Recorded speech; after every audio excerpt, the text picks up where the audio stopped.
my name is Kylie, and this is my language and cultural contract presentation. The things that I've done for this project, I have watched a show called El Tiempo Entre Costuras. Still can't pronounce that.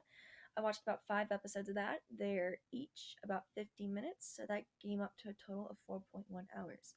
I also did some activity on Duolingo for approximately 30 minutes every now and then. And then the last thing I watched was one episode of La Casa de Papel.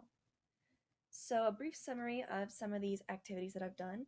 El Tiempo Entre Construas is a Hispanic show based off of a novel. It is set in Spain in the 1930s. It follows the story of a woman named Sira who falls in love with the wrong man who ends up breaking her heart, and she ends up being involved in a lot of debt and a lot of bad things that goes around.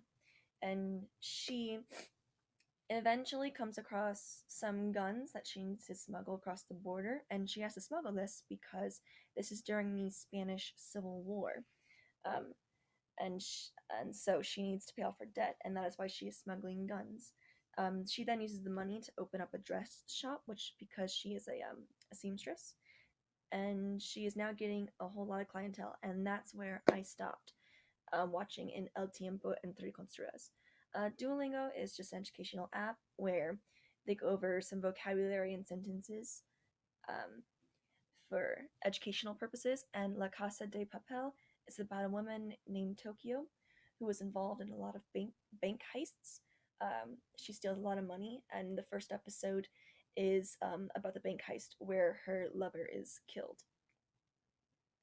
So, new vocabulary that I learned from these activities from El Tiempo Entre Construas. I learned that construera, it means seamstress or a woman who knows how to sew. Guerra is war. Dinero, money.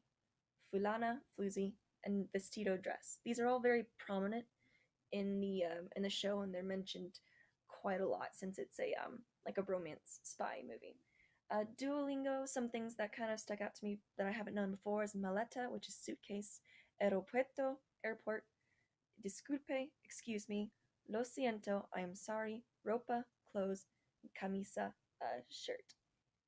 As for La Casa de Papel, sangre, blood, atraco, heist, munición, ammunition, amante, lover. These are just a few of the some that I found in the first episode that I found very prevalent. So, comparing the cultures. For El Tiempo Entre Construas, I know it's not set in present day Spain.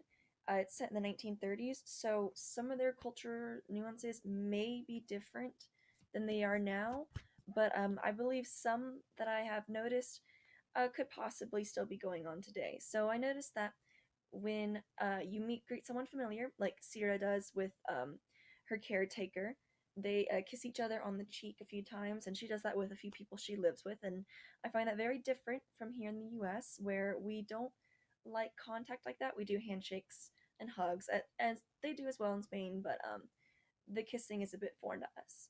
Also, I noticed that they are focus heavily a lot on religion, and especially saints, especially being named after saints, um, visiting saints, praying to saints, all that sort of stuff, for good luck and things like that. So, in the U.S., we know about saints, but that's mostly due to the Catholic religion. It's not very um, widespread, I should say, and praying to the saints, I've noticed is not a modern popular thing. As for La Casa de Papel, this may seem simple, but as a person who's traveled around a few countries, I've learned to notice where they drive on the side of the road, and I noticed that for Spain, the car is on the right side of the road, the same as the US, so it's not confusing, and um, then the steering wheel is on the left side of the car. Yeah, so I picked up on that just because, like I said, traveling around a lot, yeah, and learning about different cultures, you got to know which side you need to drive on. And so, yep, that is my presentation.